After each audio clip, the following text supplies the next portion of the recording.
Hello, I am James at Mjolnir Magazine, and I'm here today to talk about paganism, runes, and we'll be going on to some other topics as we go on, no doubt. And joining me today are my co-hosts, David Yorkshire, say hello. Hello there. Neil Westwood. Hello. And Hannah. Hi. And our special guest today is Astrid the Red, here to help guide us in the world of runes and paganism. Say hello, Astrid. Hello. Brilliant. So, Astrid, how about you kick us off with a sort of overview on, first of all, superficially what runes are to the outside world, a sort of introduction, and then what they mean in a deeper sense to the pagan view, the pagan world. All right. To the rest of the world, when they first see them, they just see them as something very mysterious, kind of like Viking voodoo or something, or another language or another alphabet. But people feel intrigued by them and definitely very interesting. There are many different set of runes, the Elder Futhark, the Younger Futhark, there's the Swedish, Norwegian, Danish, English Futhark. There's an old Turkish Futhark back from when our people used to occupy Turkey. It's interesting stuff. They see that's where Odin originated. Yes, white people were in Turkey at some point. Yeah. Oh, actually, yes, I do know that because I believe it used to be called Anatolia before. That's Yeah. It was right, yeah. mostly, And in the Prozetta, in the first part of the book, that's what they talk about. yeah, no, I knew That and Odin there's was still, in like Midgard was originally like Turkey. Yeah. Oh. yeah. By the way, there still are some white people in Turkey, so I always knew that, but I Yep. didn't realize that had anything to do with the runes or the Nordic people. Yeah. Well, Interesting. we originally, our people originally came from the Caucasus Mountains. Of course. Yes. It's fascinating, though, to see that culture actually spread that far. It wasn't just the people, the thing we're familiar with. And of course, we gave our yeah. culture out both west and to the east and everything. Yeah. But the west And is then really there's- where we settled. Then and the there's east the is where we Armanen conquered. runes. There's a set of Armanen runes. There was a man in the early 19th century, but his name was Guido von List. And That's right, yeah. he had a vision where he saw the Armanen runes, where he temporarily went blind, and he saw the Armanen runes in a vision. And he believes that these were the actual 18 runes from the poem of the Havamel, Odin's Words of Wisdom, eh? You know that, right? Yeah, it's interesting stuff. The actual 18 runes that Odin got from when he hung on the tree. It's interesting, of course, because the blindness is one Yeah. of these European myths for wise men that keeps reoccurring and reoccurring. Yeah. And I believe this is true. I believe that he had a vision. And the Armanen runes are really embedded within esoteric Hitlerism. There's a book called The Complete Armanen by the 55 Club, which I highly recommend as a read. But before we go into any of these other complicated runic Futharks, for beginners, it's best to start with the Elder Futhark, which is a 24 set of runes, which originated in Germany. And those were used for spiritual purposes as well as language and so on. Yep, spiritual purposes, language. Each symbol means a different thing. So that's an interesting thing that most people now would never imagine, certainly in the West with the alphabets we have. The idea that a letter means something deeper than just a sound. It's actually a symbol with meaning. Mm-hmm. Yeah, it's not just empty language. It's not just babble and words. It's words and symbols and language with power behind them. Yeah, that's right. I mean, even the Greek alphabet has a meaning outside of the actual letters, such as in mathematics and so on. Mm-hmm. Yeah. And the runes are basically portals and keys to other realms, other worlds, other dimensions. So I have a question about the runes. Do you believe that they can tell the future? Yes, I've done rune divinations for people, and most of the time they are right. It's sort of like predicting the weather, right? Yeah. Predict the weather. You just don't know. 70% chance of rain. Better bring your raincoat, but it ends up being a sunny day. Oh, it's kind of like that. It's not always going to be 100% accurate perfectly, but it just gives you a general idea of what's to come. Yeah, because I have a story a good friend of mine told me. He's Icelandic, and he's been to several different psychics, and he said most of them are just full of bullshit. But he went to somebody to get a rune reading, and he said that what that person told him ended up being very eerily accurate in his life. Mm-hmm. So I think that's where you get these problems where you get so many charlatans out there. You can end up getting something more genuine and rooted to your people that it gets we're masked. Also more connected to the runes. We're more rooted to the runes. I highly recommended them over the tarot. Like I did the tarot, and it kind of worked. I predicted things with that, but the runes were so much stronger. It was kind of like, spiritually, it was like gravity on the moon versus gravity on Jupiter. It was that intense. Feeling drawn to them. Yeah, and it makes sense, especially with my friend, because he's Icelandic. I think it would make sense he'd be drawn to the runes. Totally. Of course. They will connect with him more. The more Nordic you are, the more connected you are with that whole Norse spirituality and so on. So the runes immediately draw you to them. Mm-hmm. And of course, these things, despite how people tend to imagine it now, these things didn't appear and then vanish hundreds of years ago at a sudden date when maybe a country converted to Christianity. There's ample evidence that people continue to believe in these en masse with the people right up until very late periods. There's descriptions of very clearly pagan ceremonies. There's late medieval people in England with clearly figures of Woden on them when they're buried. So none of that, of course, fits with a Christian worldview. So the people, despite maybe the king being Christianized, the people themselves still held to the old beliefs and kept holding on to them for a very long time. The kings, they just converted to all these desert religions for political purposes. That's right.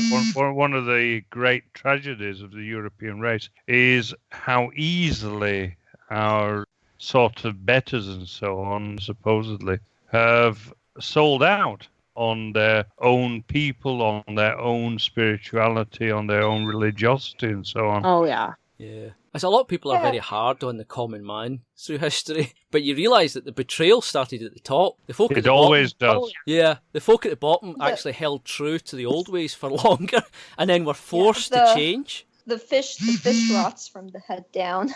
That's what one of the Russian friends told me, and I think it's true. Very true. Yeah, because frankly, you cannot blame if you want to call them that, the proletariat for things that start at the top. All culture really starts at the top and is top down. It is true what Hegel said rather than what Marx said, that all revolutions start top down rather than bottom up. And that was proven, actually, because if you look at the French Revolution, if you look at the Russian Revolution and the bourgeois revolution in the west of Europe, if you look at the Cultural Revolution from the 1960s, it's always been the middle class taking the position of the upper class.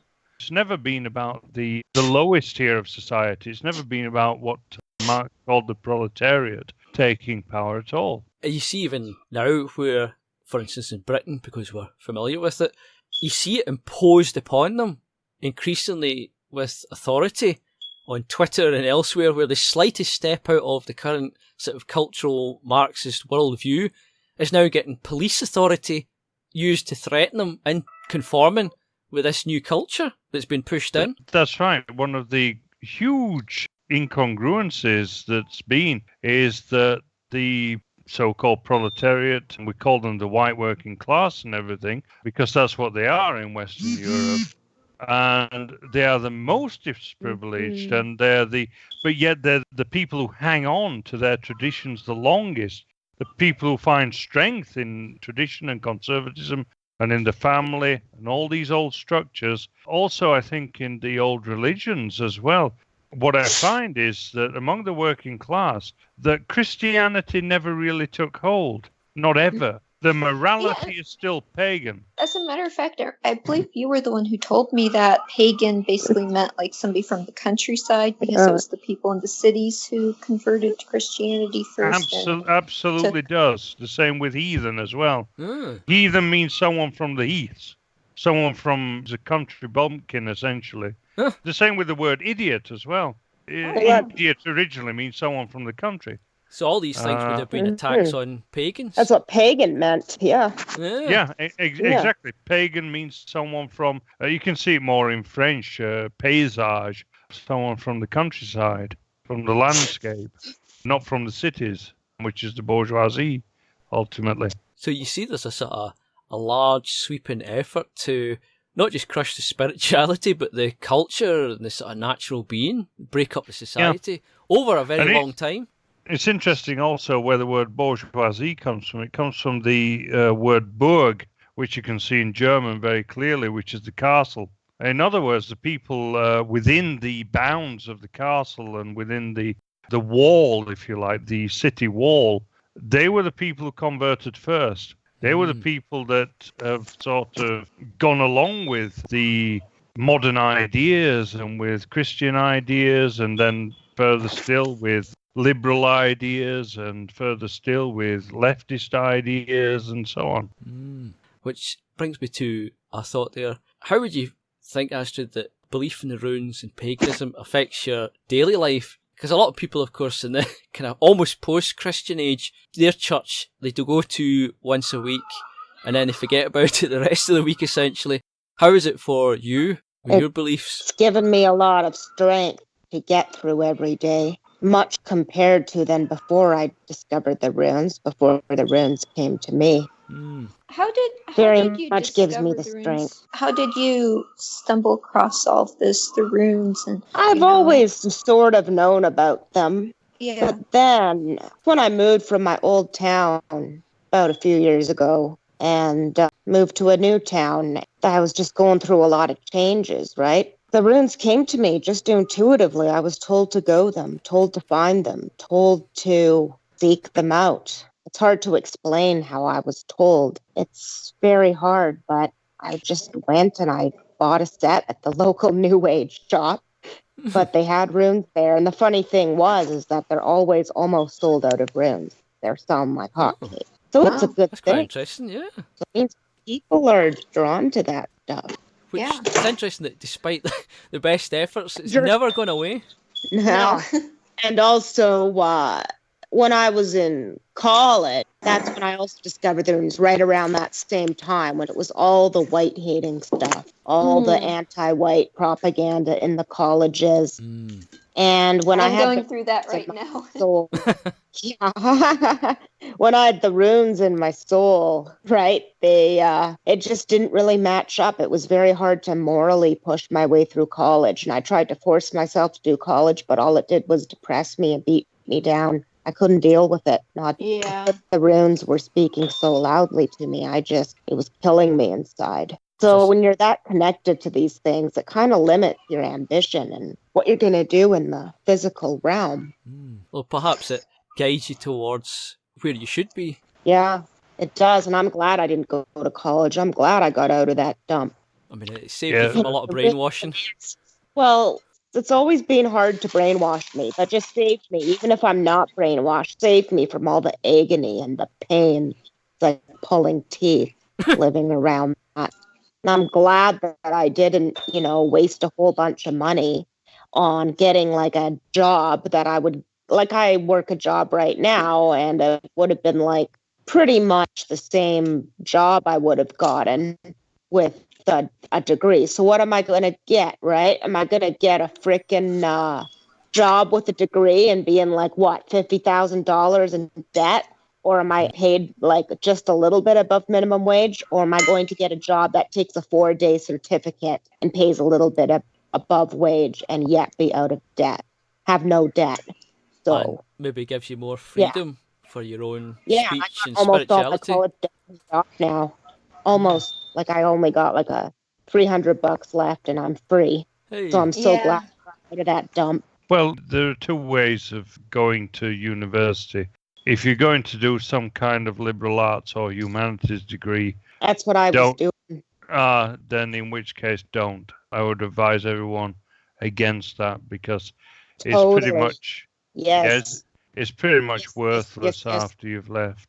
But if you're doing an engineering degree or something like that, if you're doing the skilled trades. That's right, such as civil engineering, that will benefit you. I'm in university right now for for psychology, but I want to go into the research side of things. Apparently, you can make a decent amount doing that. You're not writing a thesis on this, are you? No. You're reading Freud? No, actually, believe it or not, Freud is not really used anymore. Basically, the field of psychology has kind of come to a consensus that most of Freud's Yeah, I took ideas, a couple courses. yeah, they're not really, like, nobody takes his obsession with sex seriously anymore. That's kind of a good thing. So kosher. Yeah. Although I have to admit, I do kind of like some Jung's ideas, like the collective unconscious and archetypes. Jung is awesome. Yeah. It's the man. Jung's very good. The weird thing is that you're right, that Freud's psychoanalytic theory, it's been replaced by psychodynamic theory. Yes. But the odd thing is that Freud's theories still exist in things like literary and artistic criticism, bizarrely. Yes, they do. It's really strange. And especially because, such as the Frankfurt School, they took on board all that because they saw that it was a weapon against Western society. And the big thing about the Frankfurt School, which not many people talk about, was that it was a synthesis of the two great Jewish thinkers, Marx and Freud. That's what it was, essentially. That's what all the Frankfurt School have in common, because they all had their little niches and so on. But it's been used as a weapon, has Freudianism, against Western thought, even though the theories as proper science have been completely exploded.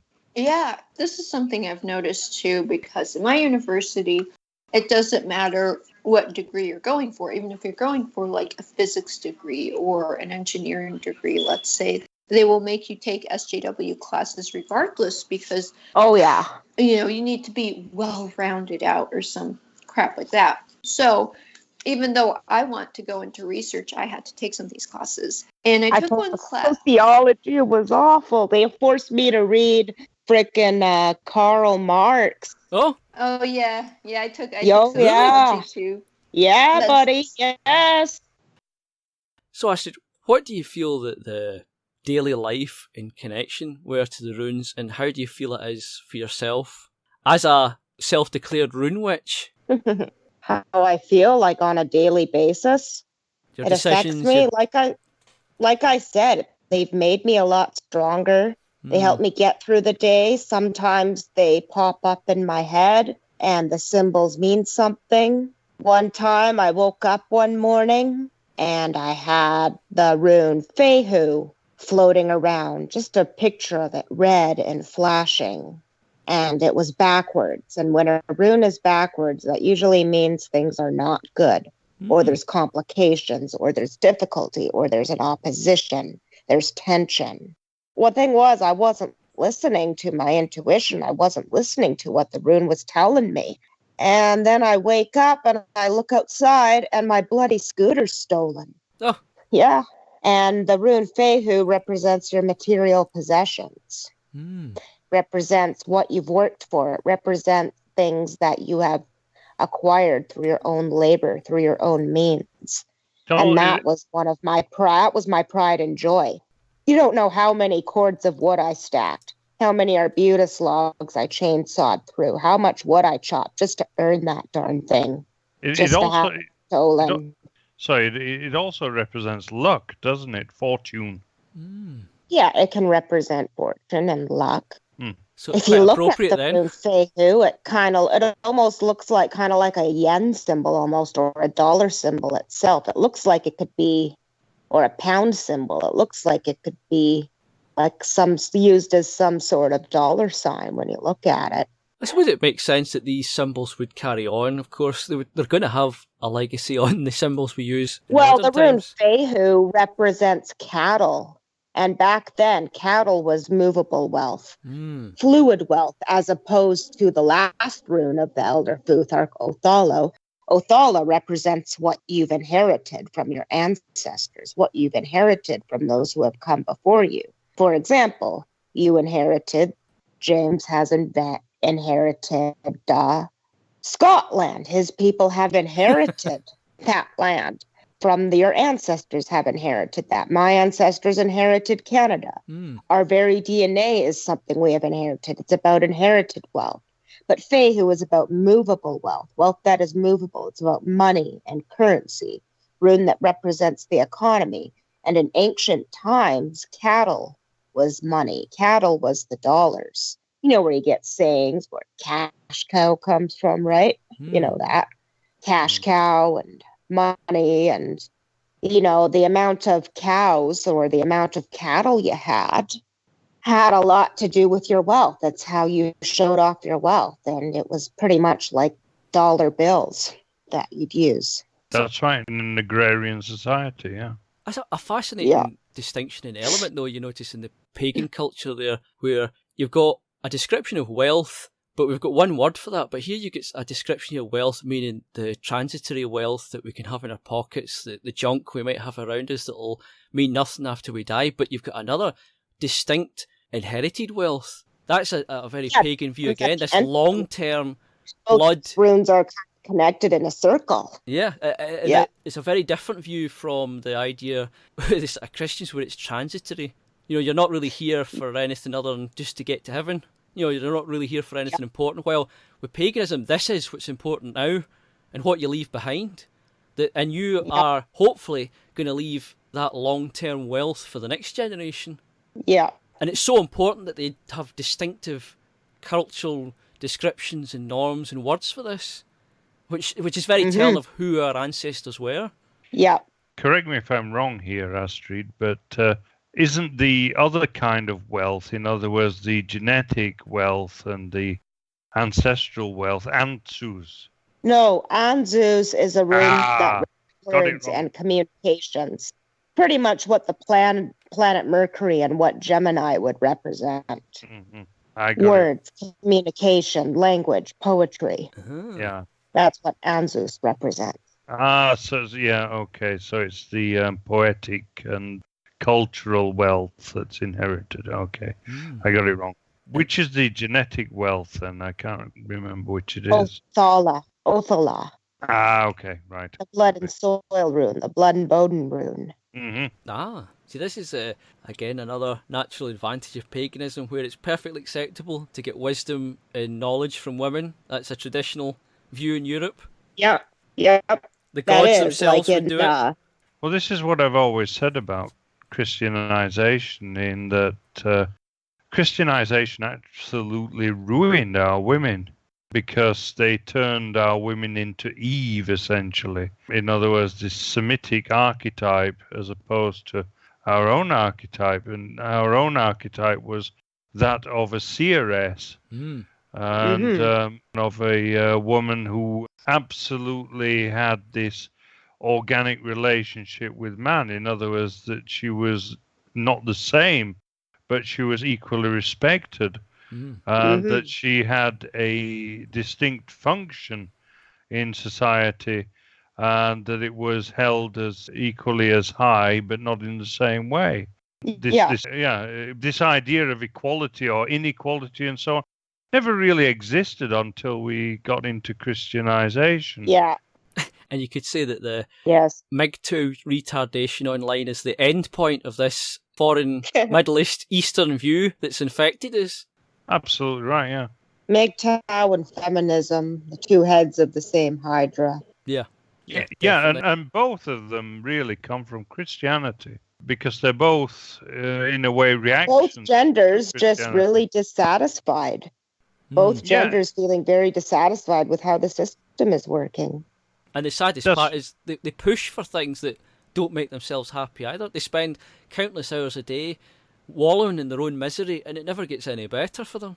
Yeah, that's some of the problems with MGTOW. Like, you're supposed to be going your own way. You're supposed to be doing your own thing. And you're not. You're just bagpiping on about. It's really sad, actually. Though, in a way, I kind of do have a bit of a soft spot for MGTOW.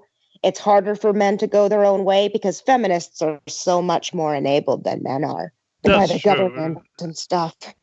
Yeah, you're right in that feminists are indeed enabled by the state and so on, but equally there was the opposite of that for quite some time.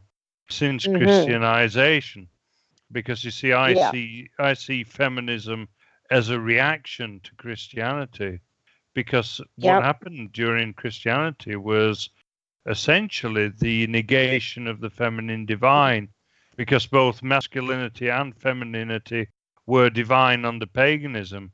Whereas, and if you notice that Odin has both masculine and feminine qualities. When you really look at the All-Father, he's the All-Father of everything.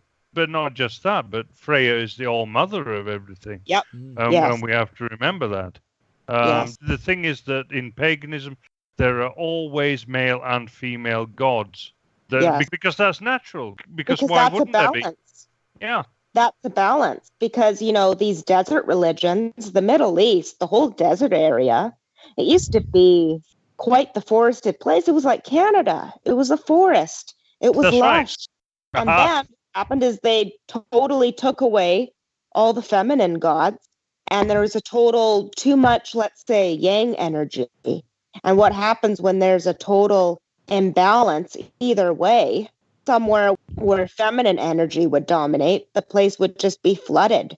Let's say somewhere like Scotland would be the very land itself would probably have way too much yin, way too much feminine energy because of all the water, all the dampness, all the rain. But then you look at the Middle East, and it's just a desert. That whole place turned into a desert. And that's where all the male god-dominated religions came from. Now you see, when people worship these gods, it becomes a desert. Everything's just hot. Yeah, absolutely. It's funny because I've just been talking about this to James about a week ago, because I consider Christianity as being one of the first leftist religions, and equally it's a Semitic religion.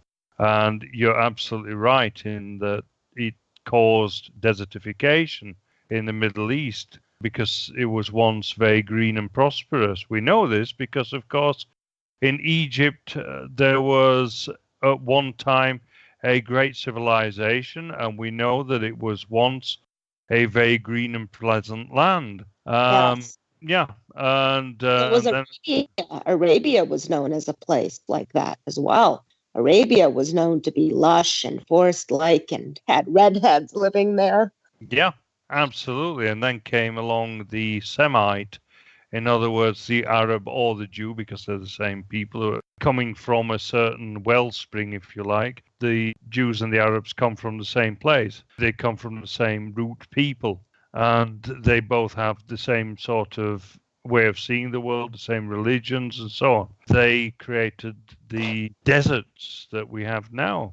And they are anti-nature by default. Yes. And you can see this in the way they think and so on, and what they propagate in the entire world. In contradiction is European man, who is the Jack in the Green. He's the man of nature. He is the defender of nature and so on. But as long as he takes on board these desert religions and these Semitic religions, his role in the world will be negated. And we are, unfortunately, looking towards complete desertification of the world and the death of the world.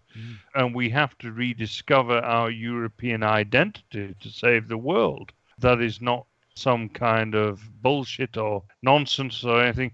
You can see it through history. I pointed the most recent one to you last week, if you remember, James, when I talked about the Aral Sea, because I was trying to find a modern comparison.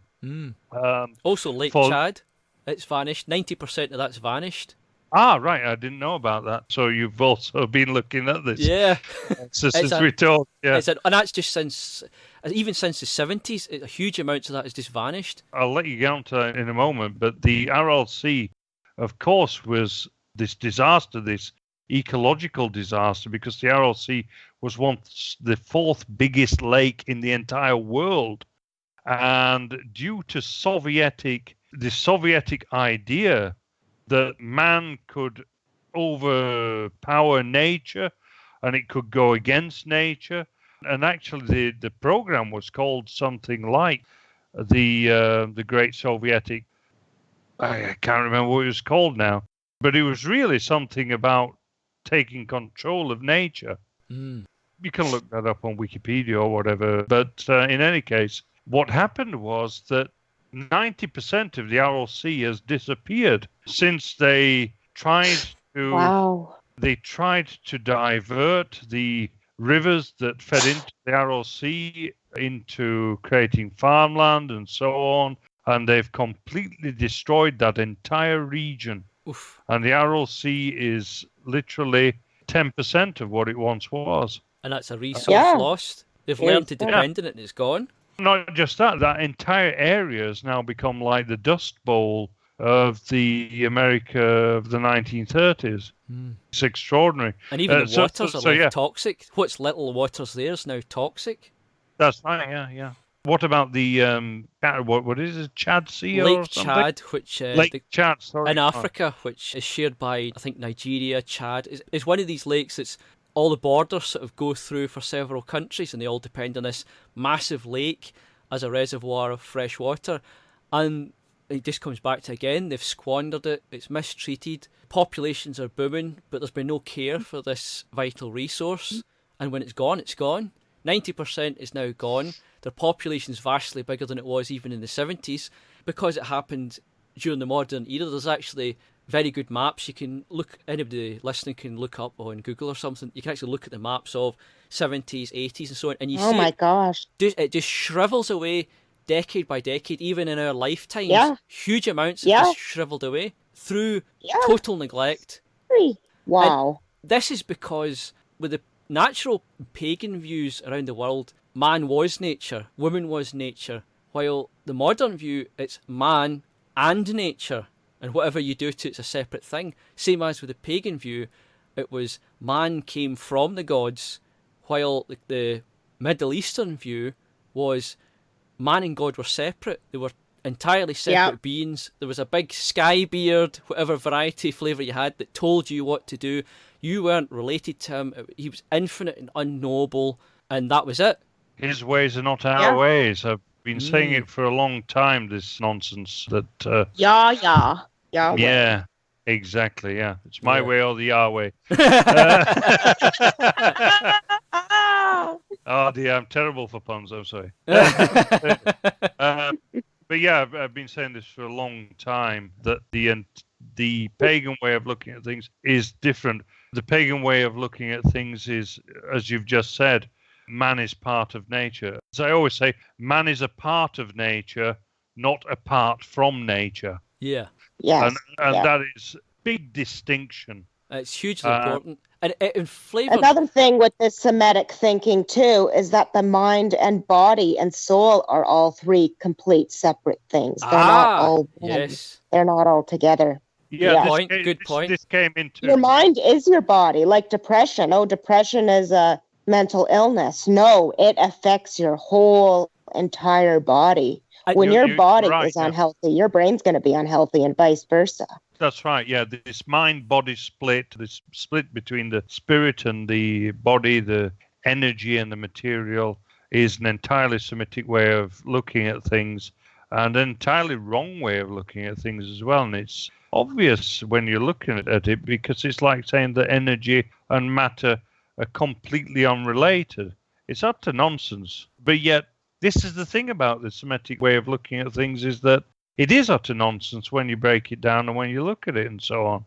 And is it any wonder that if you try and fit this nonsensical view into the world, which is natural, it is nature, that things go wrong over and over again? Absolutely right, yeah. And it's totally true. The mind and body are one. They are all one. And one can shape the other back and forth. And I was sitting around eating junk food and playing video games. Why was my depression worse? It's a Scooby-Doo mystery. I freaking wonder fucking why. Oh, maybe because I'm sitting there eating junk food and playing video games all day and doing nothing else. Yep. And now I'm doing martial arts. I'm doing Muay Thai. I'm keeping my house clean. I'm cooking my own meals. Most of the time, any takeout food I get is fresh from the deli. And somehow, let's say, like a huge chunk of my depression is lifted off of me. So, and good on you. Yeah. Yeah. Oh, self-improvement, that's another part of it, isn't it? Yeah. Well, it is. This is the other thing about paganism, actually, in that you always look to being the best you can. In Christian, particularly Christian thought, because it's a slave religion, essentially, as Nietzsche also looked at, this idea of Christianity is one of humility, of being low, of not being someone who wants to raise himself above the mass and so on. Whereas the pagan way of looking at things is to be the best that you possibly can be, to raise yourself into the elite, to strive for something better. In the old Olympic way of things, what is it? Stronger, faster. I can't remember the Olympic slogan now, but it's certainly a pagan slogan. Yes. And it's that's it. Higher, faster, stronger, isn't it? And that is the pagan way of looking at things, which of course is where the modern Olympics come from. It comes from the ancient idea of the Olympics, which was a pagan idea. In other words, to be the best that you can possibly be in all aspects of the self. So you don't neglect the body just because you're intelligent.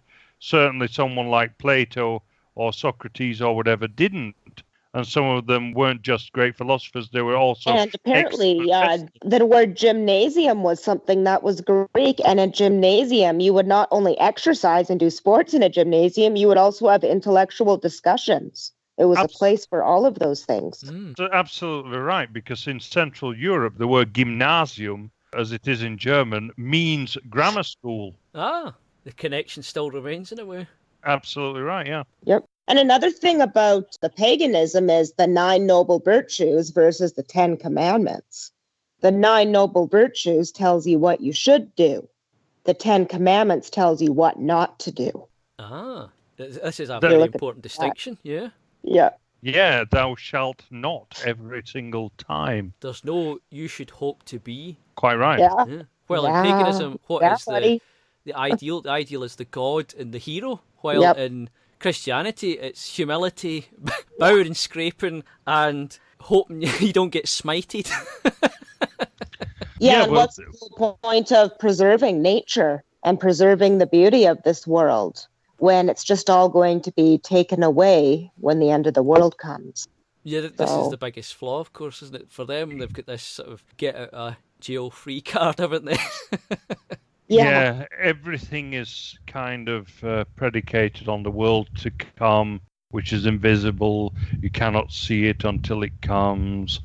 Whereas the pagan view is that this is the world and you have to maintain it and you have to make it better. Yeah, and it's a sort of, not an unfair duty, but a duty to your own that goes back and forward. You know, you're part of this endless cycle that just keeps on going. Yes, it's a cycle. In paganism, everything goes around in a circle. There's no straightforward line that just, this is the beginning and this is the end. There's none of that. Which is why you don't get the same sort of apocalyptic type Christians as we would in paganism. You get these Christians that are constantly expecting the end of the world war. You see it, of course, online a lot, especially centred around Israel and so on, the greatest ally, where they're constantly almost glad to look forward to this end of the world because they want to be in this time of prophecy. Instead of, they're not living in the now and they're not thinking about the next generation and the next 10 generations. They're thinking about themselves and getting to enjoy, in bizarre sense, this prophecy, this bizarre apocalypse that they've banked everything on. Been going on for over 1,000 years. Yes, literally, because when you look at the 1000 the end AD, is coming and it never comes. Yeah, and this has happened over and over again. The year 666 it was happening, the year 1000, every significant date, the year 2000, they were ready for a chimp out, waiting for their god to come down and roll out a red carpet for a few of them, and the apocalypse for the rest. It's a view that you're never going to actually sort your problem out. It's like, in a modern sense, the sort of degenerate sense, where imagine somebody who is in a slump, in the gutter, who keeps betting everything on a lottery ticket. The lottery will save him. The lottery will say he keeps buying the ticket. He doesn't have much money. Yep. He doesn't have much knowledge. Yep. But he never bothers because the lottery will say a scratch card. He buys his numbers on a ticket, and that's going to save him. And it's exactly the same sort of emotion. Exactly the same bizarre. Exactly. Very well said. Yeah. Just see a sad reflection of two. I don't think that a truly pagan world, truly pagan point of view would have fallen for something like that, because they would see it as something that they have to achieve within themselves. And also, Yes. the key difference with the paganism is that when you are the best that you can be, you are happy. You don't feel the need to pull down someone else. Like, for instance, I can listen to Dave talk about academic stuff without jealousy because I admire the effort. Yeah. I can listen to you. Buddy.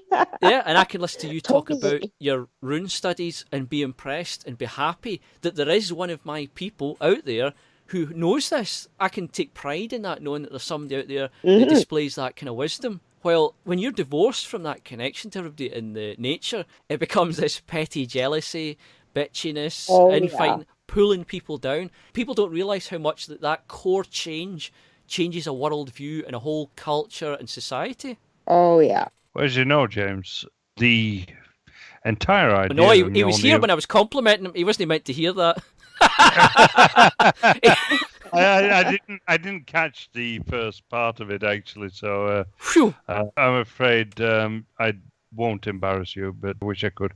But anyway, the whole idea of Mjolnir Magazine was to essentially gather people together who had aspirations, who wanted to be better than what they were, and I hoped to give them a platform and so on. I hoped that they would do better than I did. That was my hope, is the hope of anyone who is a genuine artist and so on, is that they will teach the next generation that the next generation will be better than they are. And that's a very natural view, same as the parent. Any good parent always hopes that the child does better than them. No parent's going to be jealous of a child's success. You're hoping that they're going to do leagues beyond what you can, in your wildest dreams, but at least the same or better. That's back to a natural view, parent and child, which is very hard to break up, but that extends, obviously, as David's mentioning there, to a general view of your people. You hope other people behind you will do better. If I got really good at my woodwork, I would be sad if it turned out I was the best, and 1,000 years from now nobody ever beats me. That'd be sad. It's like when, Isaac Newton was a terrible egotist and so on, but yet, and he was a thoroughly appalling guy and quite a liberal and so on, and yet he came down to that one quotation that everyone remembers. I only see so far because I stand on the shoulders of giants. Now, why did he say that? He said that because he knew that the Greeks had laid the foundations of what he stood upon. And that they were of his race and of his people, and that basically without them he would be nothing, because he would have to start from rock bottom. Yes. And that's the thing about race and ancestry and the tradition that has gone before you and so on. It's not nothing. It's not like the left say that everything comes out of nothing and that you're a blank slate and so on. No, there are things that go behind you and will lead to the things that are yet to come. And I believe in the things that are yet to come. One of the terrible things about people who consider themselves to be conservative is that everything that is great has already gone. It's past. And that's like Christian we have to... You had Adam and Eve, and it's declined from there. That's right, yeah. Exactly. Even the biblical scholars, they look at the ages, they say, people in the past live longer, that's because of sin, original sin. A baby is born with this mark upon them, which it's absolute lunacy from our point of view, the idea that a baby has some sin. That's right. I remember that Bishop Williamson, this guy from, what is it now, the Brotherhood of Pope Pius X or whatever it is, he was a renegade bishop because he said one or two things about the Jews and so on. Yeah, exactly. The last pope, Pope Benedict, he reintegrated into the Catholic Church and it caused a bit of controversy and so on. But he spoke at the London Forum. But he's not one of us, really. the only reason that they had him at the London Forum was essentially because he said one or two questionable things about the Jews, but not one of ours at all. Certainly not what I would consider one of us. But the main point is that one of the interesting things that he said was that if there's a contradiction between religion and science, one of them has to be wrong. Well, that's essentially why Christianity is wrong, because there's an essential contradiction between Christianity and science, whereas there isn't between paganism and science, because paganism is science, it's nature. Yeah, science is the study of nature. Yeah, it used to be called natural science. Yeah. And paganism, it has no contradiction between the religious aspect of paganism and a scientific aspect of paganism. Why would it? It's only when you get to Christianity and the Judaic tradition that you have this contradiction. Then you have these so-called scholars, these theologians and so on, having to come up with theories that are absolutely fucking bonkers to explain all this shit. Especially like the ones where they're trying to explain away fossils or other sort of things like that. Which from our point of view doesn't matter, because somebody's saying that, oh look, nature existed a long time ago. You say, yeah, that makes sense. To us we just go, yeah, that's fine. Yeah, exactly. Yeah, it doesn't contradict what we're saying. Yeah, it does not affect us one way or another, whether the world is 1 million years old, 10 billion years old. We just go, yeah, that's fine. It's good to know. Well, there's people that are Christian scholars that weep at these results and then have to start writing all sorts of apologies and excuses and interpretations. That's right, because the pagan idea is that everything is reciprocal. So that just as the gods create us, we create the gods, and vice versa. Everything is reciprocal, and that is a true nature of life. It is a chicken and egg situation. It's like also there was a big thing, this false polemic between the left and the right on culture and race. And this is the idea that the left say that different cultures create different races, whereas the right supposedly says that no, different races create different cultures. But actually, both are true. It's a chicken and egg situation. Yeah, one shapes the other, back and forth. Just as we're talking about the mind and the body, one shapes the other. Culture and the people, that's the mind and the body shaping one and the other on the grand scale. Absolutely right. You see, everything is reciprocal when you look at it, and that is a very pagan way of looking at it. So, Astrid, when you talk to other people about it in your life, are they receptive to it? Or do you find you have to hide it?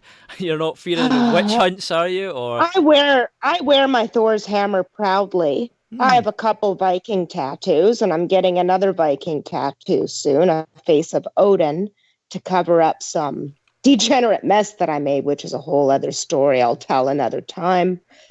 But yeah, I show it proudly. I wear it proudly. I'm not ashamed of it. But I don't obsess over it. I don't annoy people with it. I don't overly talk about it. The last thing they need is someone who's fanatical. But if I talk to other people about it, they're like, oh, interesting. But so they go, oh, positive. but there's so many different religions all over the world. And blah, blah, blah. And I try and talk to my mom, and she's like, yep. She likes that stuff, but she just doesn't have that deep connection. I guess there's just certain, I don't know what makes me drawn to this stuff more than others. I don't know. I think it with people, it's kind of like everybody's got some kindling in them, and you've got to have enough of a spark to get the fire blazing, if you see what I mean. Yeah.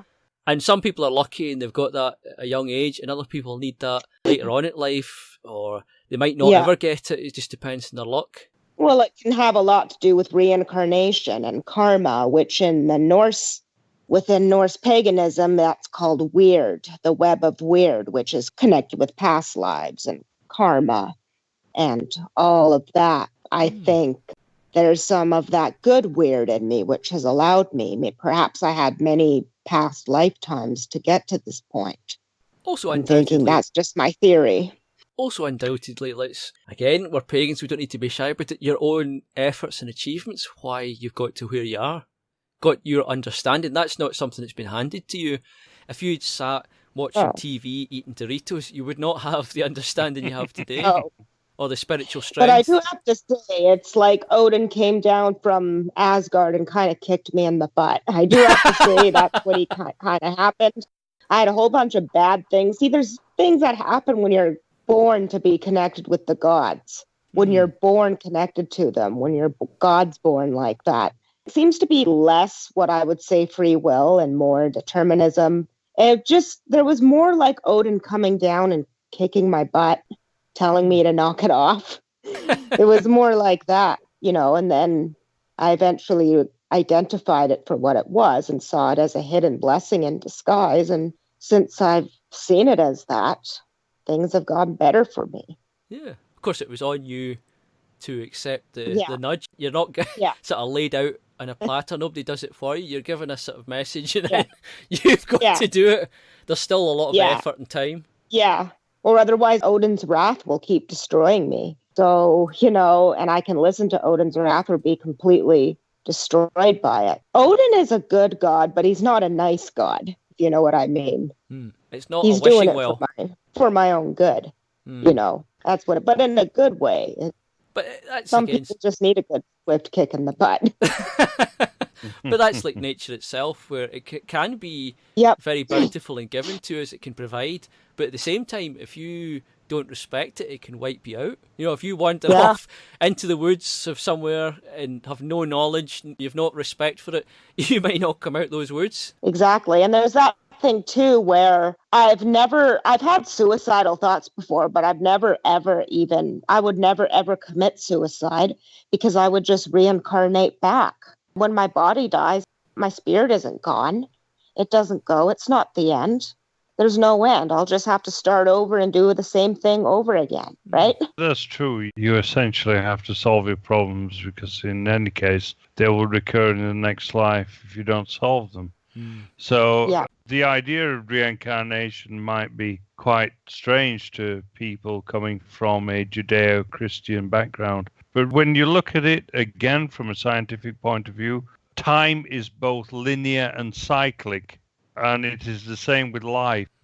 Yes. All life has a spring, a summer, an autumn, and a winter, and coming back again. Yes. And going back to Oswald Spengler and such philosophers who are respected by the right and who I don't respect at all.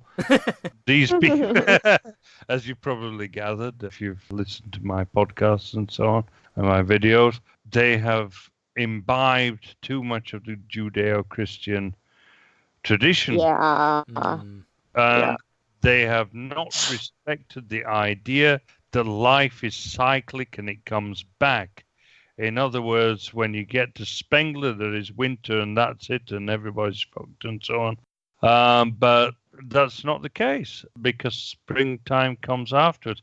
But you have to prepare for that springtime, as I always say, that if you are a good farmer and not just in a material sense, but in a spiritual sense and so on, then you have to make sure that you are prepared for the springtime and so on. And it is the same with all things. It is the same with life. It is the same with the recreation of life.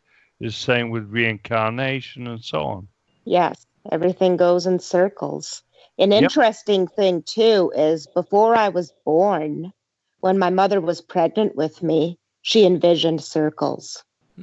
And when she thinks of my real name, not my Astrid name, but my real name, she always thought of a circle. She saw a circle. She just saw circling and a circle. That's interesting. And that's how I've always been. That's how I've always seen things. And when I was little, I would literally run around in circles. I'd kind of repeat the same things over and over in a circle. I would do things in a whole sequence of circles, which was another weird thing. So maybe you've had I feel quite connected to that shape. Yeah, I feel quite a connection to the circle. It's like what they say with history repeats itself. Well, actually, everything does. It repeats itself, but in different ways. The seasons repeat themselves, but in different ways. Worlds repeat themselves, but in different ways.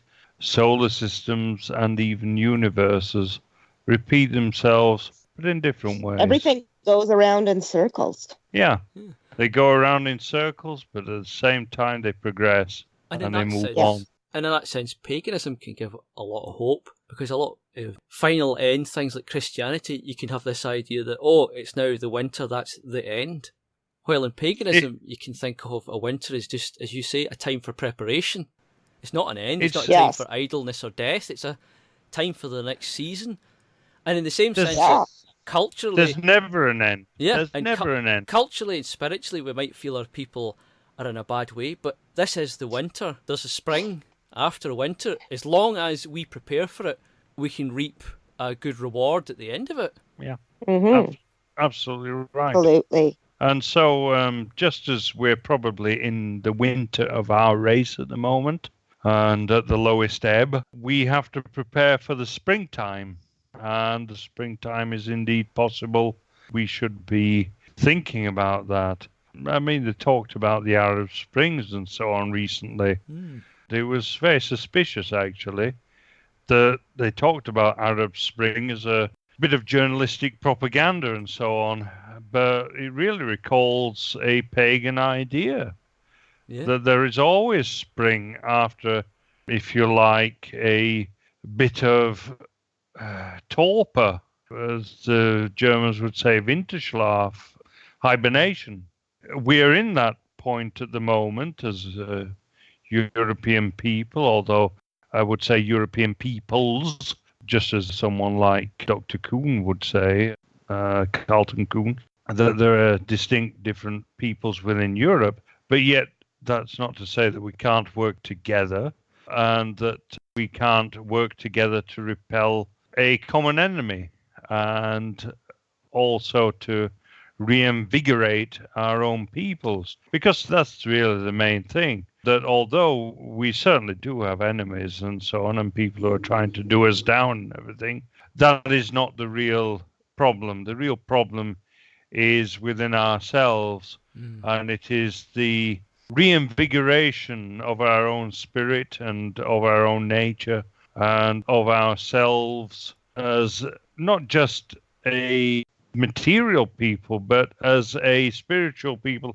as a religiosity, not just one religiosity, of course, but several, because of paganism is all about the identification spiritually between man and nature. And equally, of course, we have different parts of Europe that have different forms of countryside and different peoples within those distinct areas. So we have the Nordic, we have the Celtic, we have the Greek, we have the Roman, we have the Slavic, and so on. And these are, in a way, they have their distinct and innate difference, but yet equally they are not dissimilar.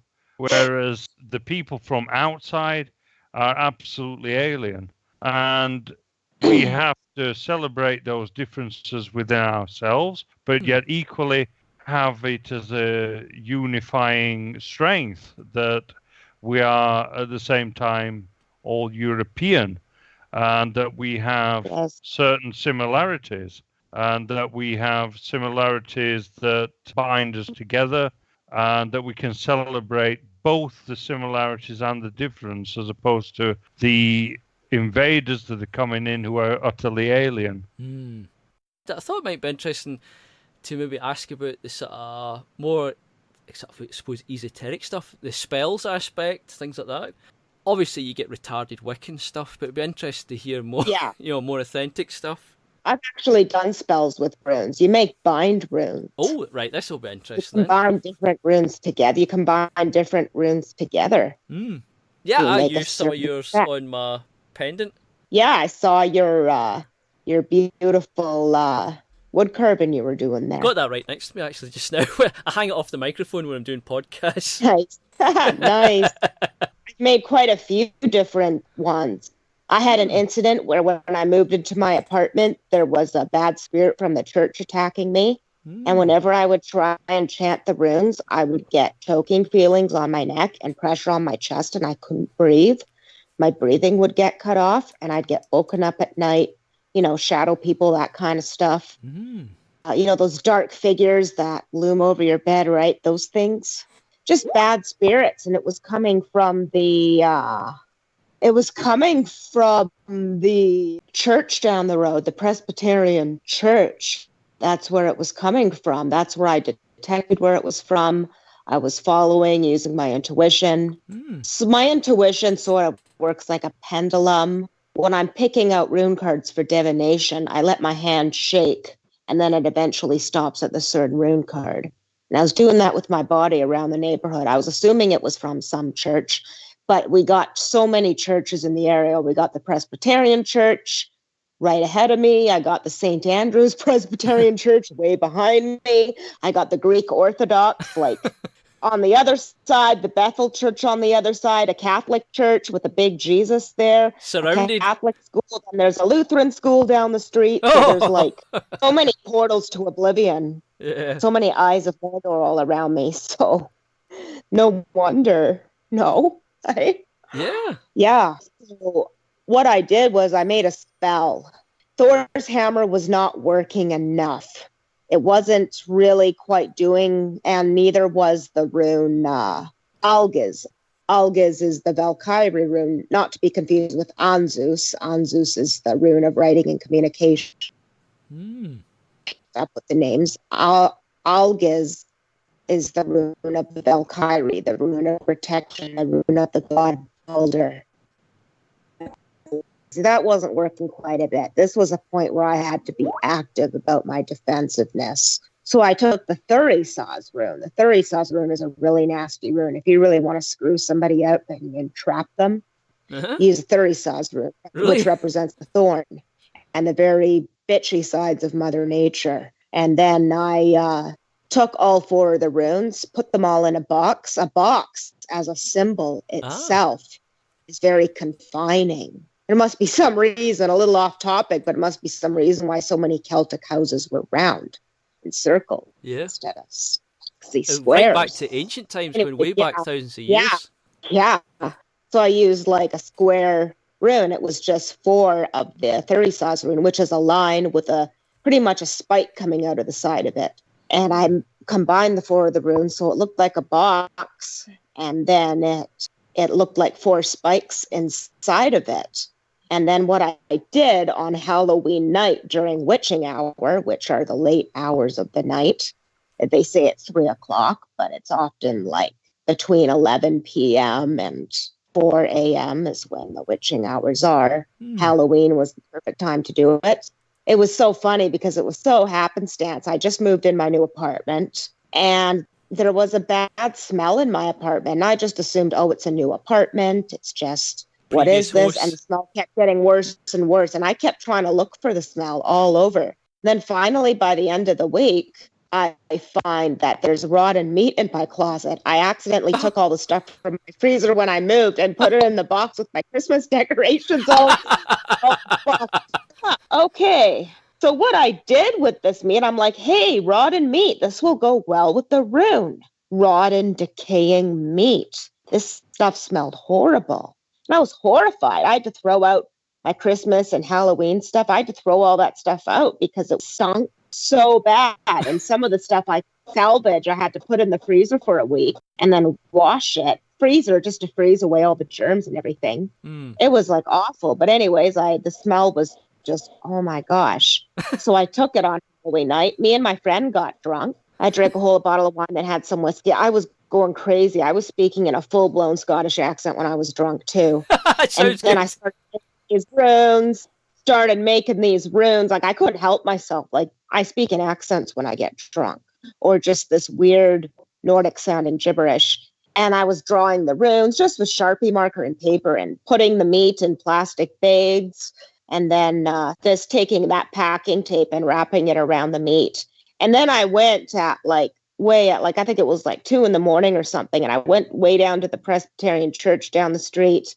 I was all dressed in total black, like a ninja.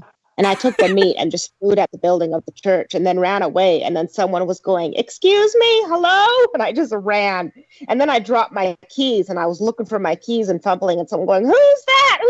Who did this? Who threw this meat?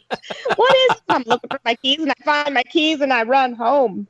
And then, since then, that spirit didn't bother me that night. It's Really? never bothered me again. I've never had a problem with it. It's trapped. It's pooped. Do you think something was sort of leaking from there? Yes, there must have been something bad. That Presbyterian church, especially, the other churches don't really have that feeling, but that one has a haunted sense to it. I've lived in a haunted house. It just has this doom and gloom over it. Even on a really sunny day when the sun is shining on it, it just seems so dark. Like something bad may have happened. So although it's a sort of syncretic thing, the spiritualists, they all talk about the ancestors and spirits and a lot of these kind of feelings that obviously the mainstream Christians wouldn't. And I happen to know one. And I know an instant where a church, as they often do, they let out the church through the week to whoever's needing the building. And it turned out this building where the kind of mediums that they've got were getting all these strange vibes from it and saying, oh, we're really uncomfortable here, bad feelings. And it turned out they'd let it out to these satanic cultists, literal, who were sacrificing like little animals and trying to like channel demons and stuff, really like fucked up, bonkers stuff. And that just and people walking in to a place that should, you know, you would think for them uplift them, we're getting this feeling of oppression and depression. Like and Lucifer, Satan, and Yahweh, two sides of the same coin. Oh, yeah. So something was going on, and people think, and the sign says, "Welcome to the Presbyterian Church. Welcome." And it's like, oh gosh. I suppose this is also part of the discipline you've got to have with this. You can't just dabble in these things willy-nilly. You've got to have the discipline and the good sense, because if you open a door, what are you opening the door to? I've made a mistake before. Oh, totally. I've made total mistakes. I used a Ouija board. I had it in my room. I used one, and I had like a black shadow ball. It was like 4 a.m. when I got woken up, and I was in sleep paralysis. And I had the Ouija board overnight with candles. I was doing stupid stuff. I had a knife that I found when I was doing wood piling and landscaping at someone's house. And it was a knife, but it was an actual killer knife. And I didn't know it was a killer knife. I had no idea. I just thought it was a knife. I'm like, hey, Dad, you want this knife for your fishing trips? And he's like, Astrid, no, that's a killer knife. Look at that finger grip it has in it. Look at those. That's meant for ripping the ribs and heart out of someone. Yeah, and I'm like, whoa. This isn't for just whittling. being my ignorant teenage self. My ignorant, edgy teenage self, I went, ooh, and added it to my altar with my Ouija board. Oh. And I got woken up at around 4 a.m. in the morning. I think that's what it said on my alarm clock. And my body was completely paralyzed. And once I opened my eyes, once I was able to fight my way out of it, I saw the clock said 4 a.m. I got up, but while I was paralyzed, I heard all these footsteps in my bedroom and all this rustling and noise. Then I got up, and my dog was freaking out. And I was calling for my mom or my dad, wondering if it was them or what they're up to. And then I started going, okay, who's there? What if there's a robber in the house? And then straight from my Ouija board, from the altar, comes this. I have the altar set up underneath my bed, by the way. So I have this huge shadow ball, this roaring shadow ball, come right from under my bed and jump at me and attack me and knock me down. It was pretty scary. And it was like this big black ball of like electricity. And it was black and gray with and it looked like lightning.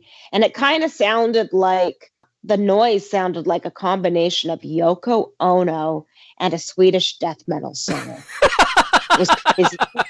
I know, it was funny. That was when I told my friends, that was their reaction. They laughed, and it was like, it's hard not to laugh, but at the time it was very scary. Oh, I could imagine in the situation you'd be that sudden noise from nowhere with the sphere and so on. It's a different thing. It's hard not to laugh at people's stories. Like someone said they used a Ouija board, and then there was a big fat man who looked like a medieval king walking around in red clothes. And for some reason, I thought it was funny. I suppose it's like when we laugh at a horror story where they split up in the mansion. But if I was in an actual horror story with real ghosts or a real killer running about with a knife, I wouldn't be laughing at the split up. Exactly. I know. It was crazy. And I was also being stupid and ignorant. And then I went, okay, I know, okay, I've convinced myself I have this power, I have this ability.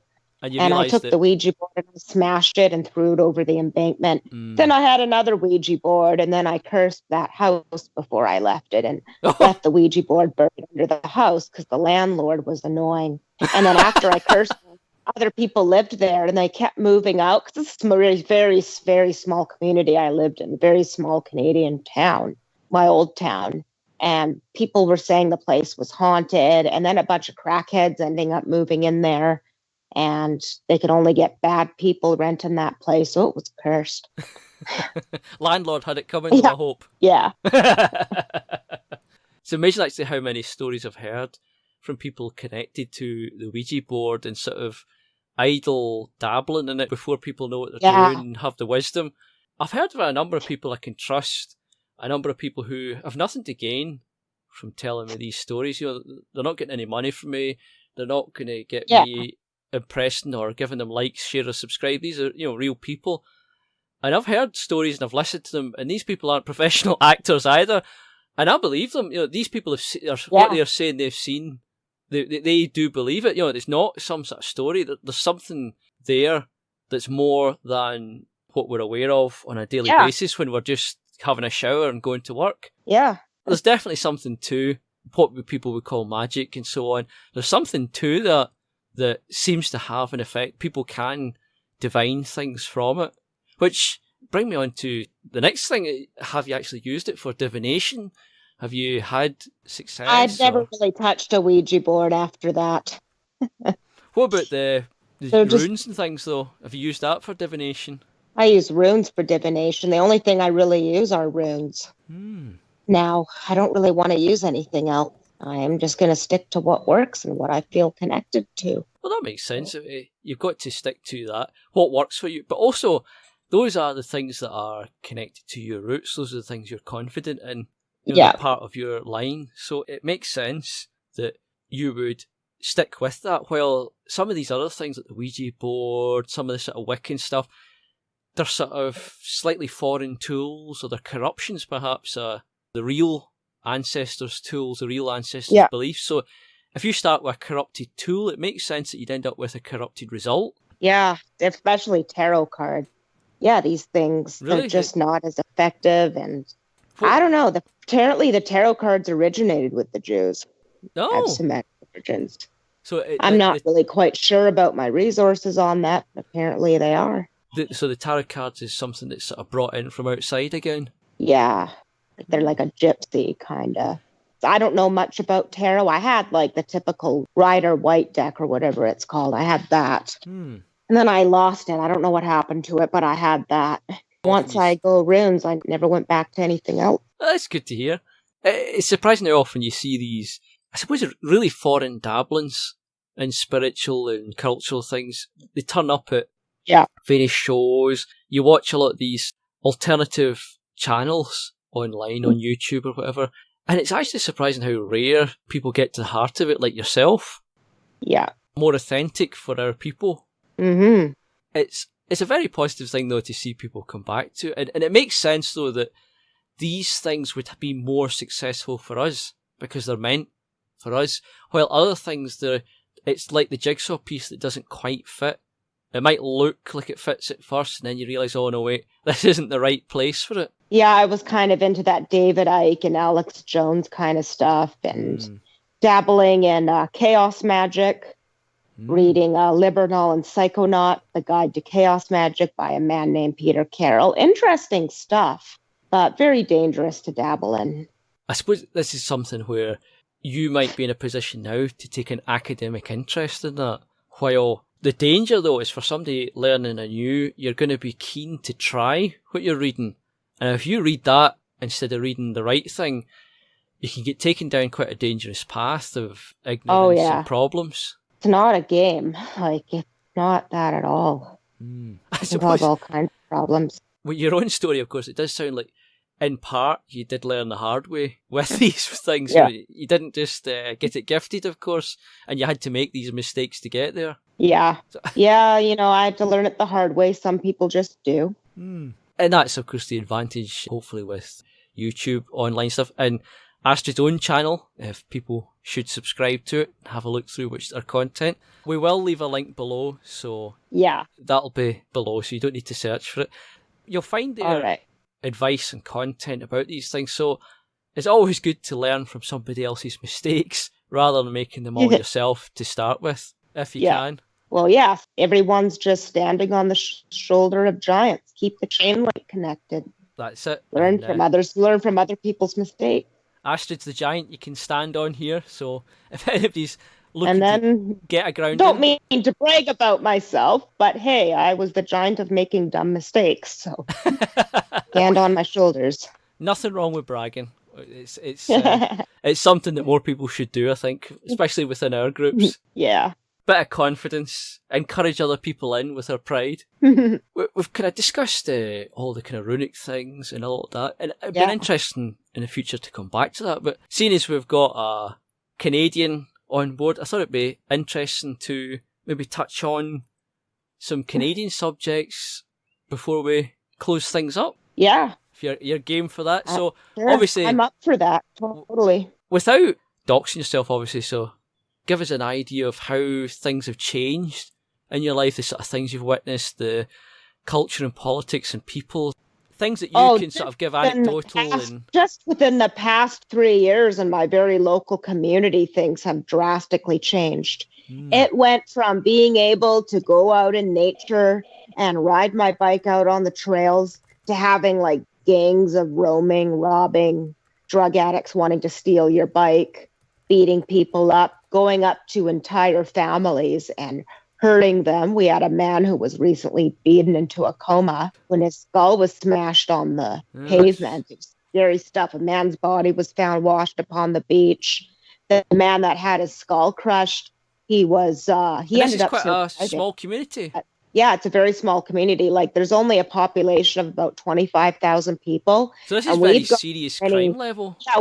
Yeah, we've got as many vagrants as Vancouver or any other big Canadian city has. That's how scary it is. It's the per capita. Everyone's like, "Oh, Astrid, stop complaining. The degeneracy is everywhere." I'm like, no, this is degeneracy per capita. This is like 25% of 25,000 people. 20 to 25,000 people population with as many homeless and drug addicted and criminal. And some people are obviously homeless because of our current housing situation. When I first moved to this town, my rent went from $609 to $950 a month. That's how insane it's got. Yeah. So I can understand why some people are in the homeless situation. But people who are genuinely hard on their luck, I don't think they're the ones out there in the streets causing trouble. No. And just a minute away from my place, I was just walking to the store to get some milk for my oatmeal. I was on my scooter, not one of those motorcycle kind of scooters, but the little Razor fold-up ones. You know, right? Those popular ones from the late 1990s. They're good. And stuff in the early 2000s, they were popular. Yeah, I had one of those folding ones. They appear on the train commuters, use them a lot as well. Yeah, they're really good for that. They're awesome. I used that. And I had to switch to that because you can't leave a bike locked up. They'll cut right through the bars and steal your freaking bike. They're that crazy about it. And I have a really nice bike. Oh, yeah, they're just completely off the wall. And I had like a whole bunch of homeless people blocking the sidewalk. They had a huge cart. And a day before that, they had a huge, those like Japanese room divider things? There was like a huge room divider, like sunshade thing. And there were lawn chairs and beach chairs and carts everywhere and people sitting there doing drugs and blocking the whole sidewalk. And that's what they do. They sit right in the middle of the sidewalk so they can harass people for money and for shits and giggles and for whatever. Blatant, then. Yeah, just totally blatant, like right there, drug dealing goes on, like right literally outside my apartment. It's crazy. That sounds like a breakdown of society, doesn't it, in slow motion? It's become so bad. And the other day when I was out I was just a young lady going out, getting milk for her oatmeal. I had this crazy like Wicked Witch of the West with this other homeless guy. They were there. And they were obviously strung out on something. And they were blocking the sidewalk once again. And then I just kind of huffed and puffed a little and went, because I was on my scooter and I had to stop and go around them. The lady started coming at me going, "Hey, what's your problem, pretty face? Life must be so hard for you, huh? Life must be so hard for you, lucky girl." And I ended up just ignoring her just before my fight-flight response kicked in and just scooted off back home. That's just what you got to deal with. You just got to deal with getting harassed at. And could take it as a very strange backhanded compliment. Yeah, I know, kind of do. That's how insane it's got. Like, it's my fault. They're trying to drag you down to them. Exactly. That's exactly what they're doing. That's what they're trying to do to the whole town. And that's why they target families and people who have jobs and people who are employed and people who have lives. It's like the one with the crabs in the bucket. Yeah, it totally is. And what was it again? The problem is really bad, really messed up. How's the sort of enrichment diversity type situation in your area? It's not so bad where I live. It's not so bad where I live. It's not as bad as on the coast of British Columbia. But we're starting to have more Chinese. There's not that much diversity yet, but we got a lot of white trash. We got a lot of criminals, a lot of drug addicts, a lot of drug dealers, a lot of crime. Where I live, it's quite the Hells Angels capital. Oh, really? That's another thing. Hells Angels, pretty much a huge Hells Angels capital of Canada. Wow. So what's happening there really is that the people are sort of spiritually and culturally broken. And that's happening first before the sort of crime, the degeneration kicks in. Before even the Hells Angels weren't even really that bad. There's always going to be some criminal underground biker gang. Just like how there's always going to be prostitutes. There's always going to be them. Always going to exist. But the problem is I've heard that I've seen some evidence that they've been working with the Chinese and working with Global Homo, and there's some Jewish Hells Angels. Oh. Stirring up some stuff. Quite a complicated thing then. Yeah. And you've been having the Chinese involved with the drug trade, and they've been bringing in some pretty low quality stuff that's highly addictive, very low quality, destroys you faster, makes you crazy, is more potent. Yeah. Quite a lot of issues there going on. And this is all a recent decline. This isn't over a long term. It's quite a short time, is it? Yeah, it's been fairly bad. Just within the 3 years, there's just been a dramatic.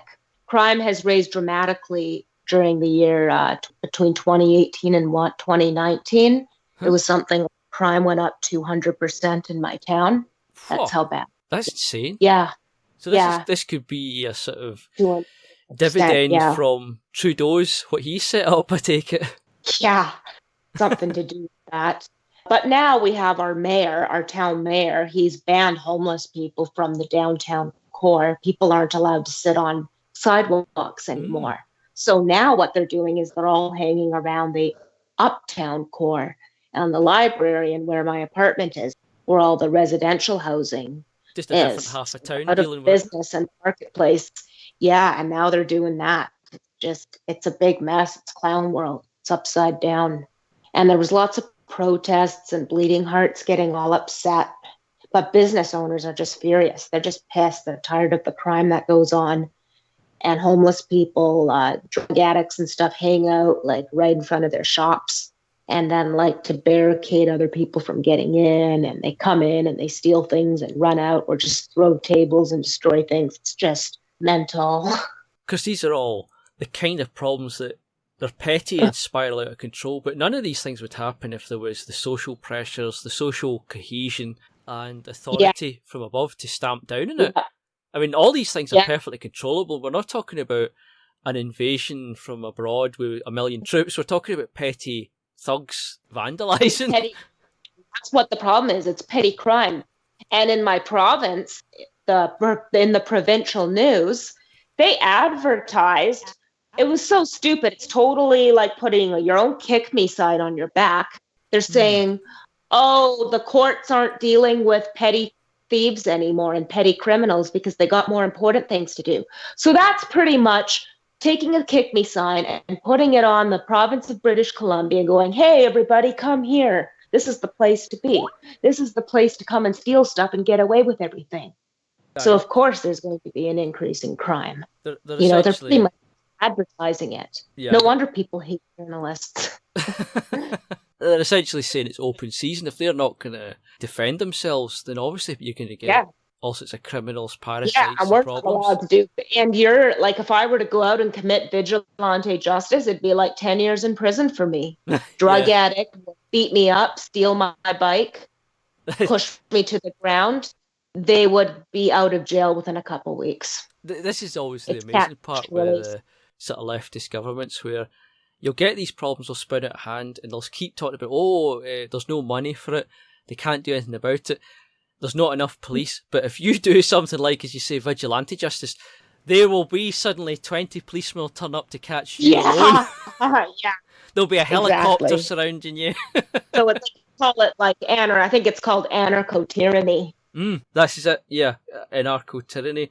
And this is the trouble, it comes in not with a jackboot, but it comes in with a smiling face. Yep. It comes in with, we got to help our homeless people. And I've talked with social workers and community support workers, and they're saying, we don't need low-cost housing. We need facilities that these people need to be rounded up and put into and forced to be in. Because that's how bad it's gotten out of control. Some people need something to get them clean and get them started again. None of us are cruel here. We're looking to give people what they need to sort themselves out. Because what when they're addicted to drugs, they're addicted to substance. They're not going to do that on their own. They're going to keep doing it till they hit rock bottom. And even then, I'm being naive and hopeful. Yeah, I mean, how many people, when they get rock bottom, actually bounce out of that to a good life? I think we only hear about a tiny number of cases, good stories out of that. I think most of them just sink to the bottom and never get out it. Yeah.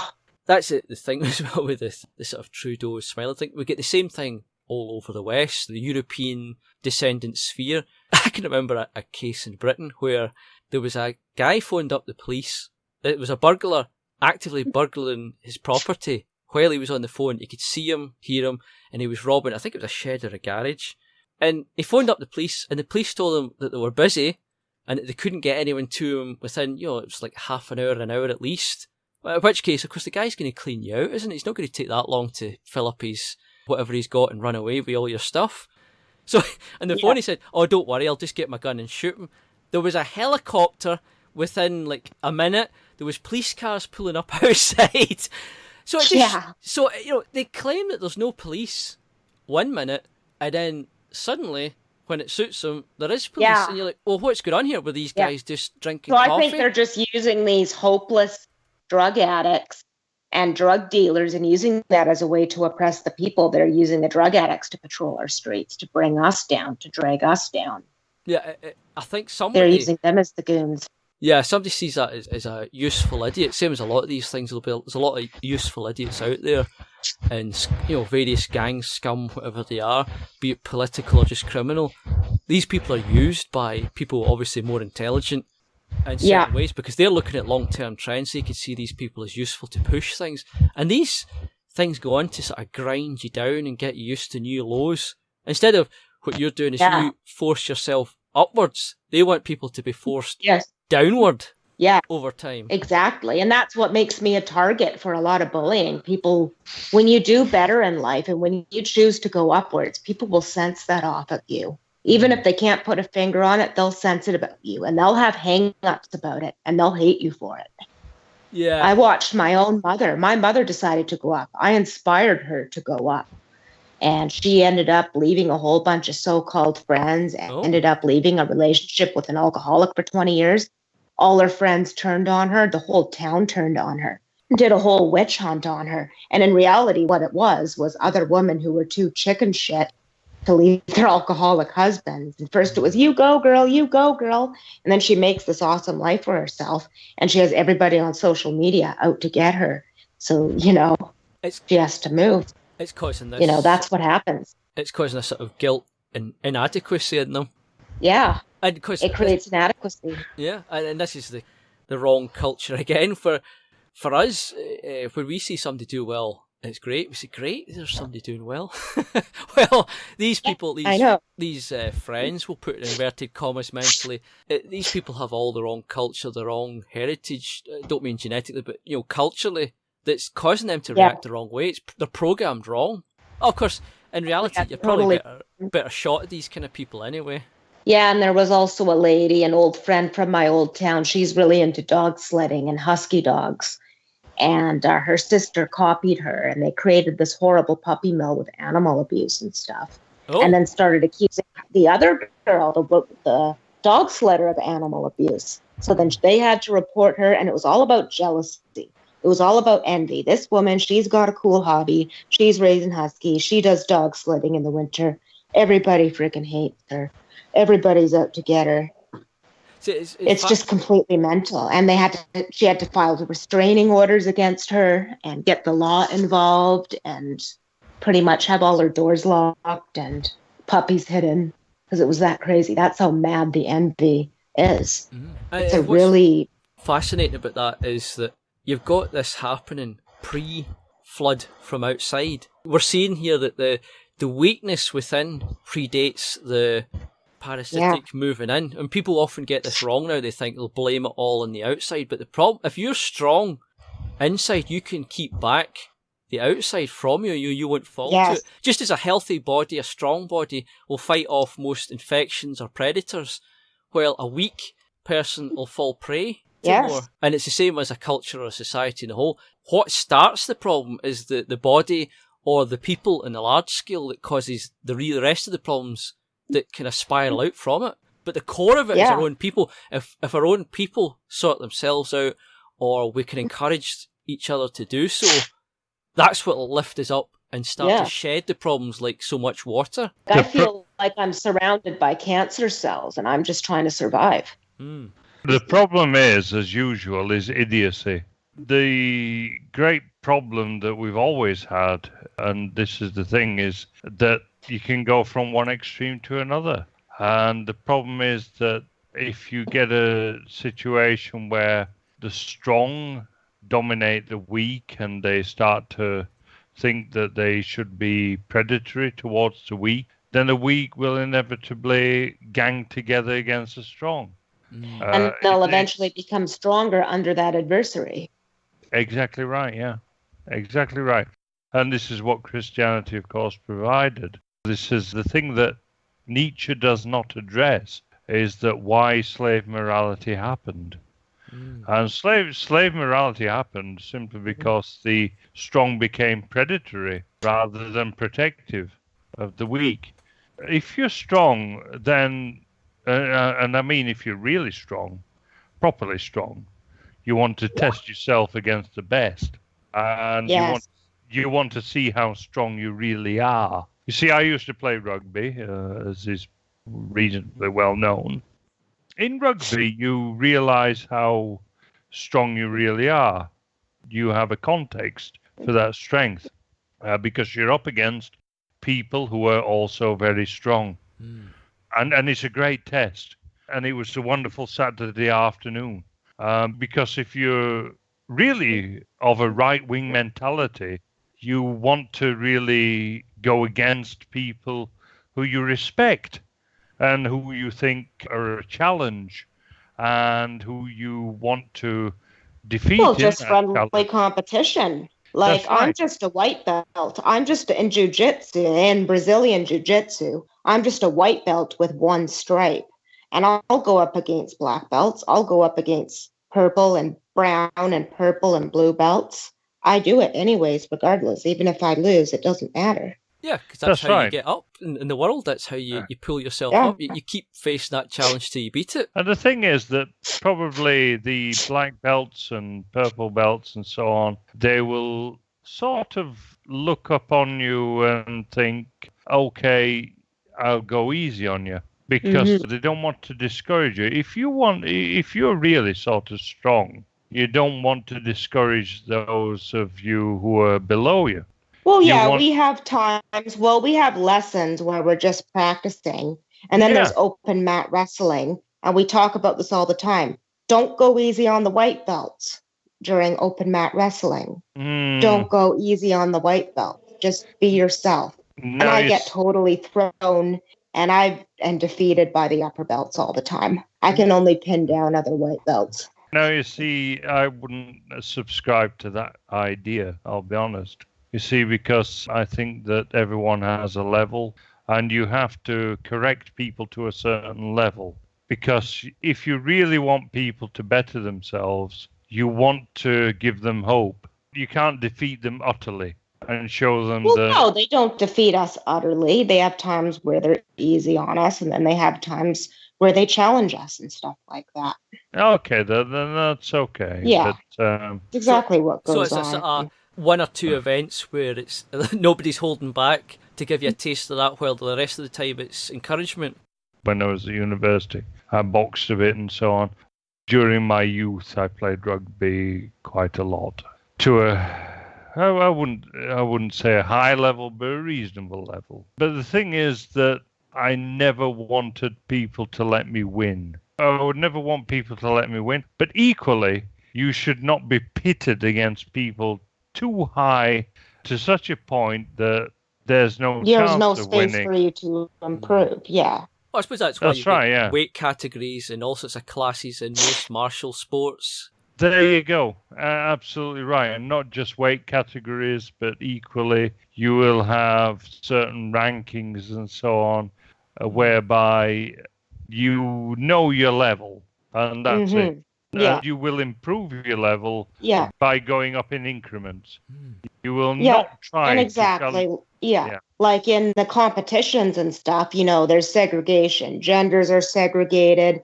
Big men are segregated. Yeah. Small guys are segregated. Bigger women are segregated. Smaller women are segregated. You're not going to have big Helga and then some skinny little girl clashing with each other. You're not going to have any of that. You're not going to have a big 300-pound man with some little girl. It's just not going to happen. Well, here's the thing, that unfortunately the feminists at one time, and I don't know if this is still the case, because quite simply in the last few years we've had this idea of transsexualism and so on. But in the past, feminists have wanted to try to pit the best women against the best men and so on and so forth. But that is absolute fucking nonsense. As I say, I've competed in combat and in collision sports and so on.